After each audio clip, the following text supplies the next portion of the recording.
Hello guys, welcome to my channel Shrishri. तर आज आपण बघणार आहोत चिकन पुलाव कसा करायचा ते. तर त्यासाठी मी कुकरमध्ये तेल गरम करून त्यात मोहरी, जिरे, हिंग, बारीक चिरलेला कांदा, तेजपान, हळद, धना पावडर आणि लाल तिखट टाकून परतून घेतले. नंतर चिकनचे पीसेस ॲड केले. वरून कोथिंबीर आणि चवीनुसार मीठ टाकून झाकण ठेवून एक 5 मिनिटं वाफ काढून घेतले. त्यानंतर याच्यात गरम पाणी ॲड करायचे आणि कुकरला 2 शिट्ट्या करून चिकन शिजवून घ्यायचं आहे. त्यानंतर वाटण्यासाठी ते भाजलेलं खोबरं घेतले, आलं, लसूण आणि कोथिंबीर करून मिक्सरला बारीक वाटण करून घ्यायचं आहे.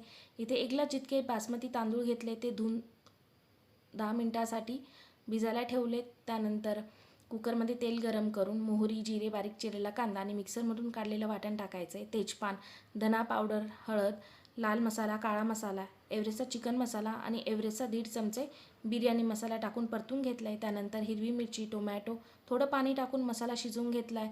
त्यानंतर आपण चिकनचे जे सूप केलं होतं ते याच्यात ॲड करायचं आहे. नंतर भिजवलेला तांदूळ याच्यात टाकायचा आहे.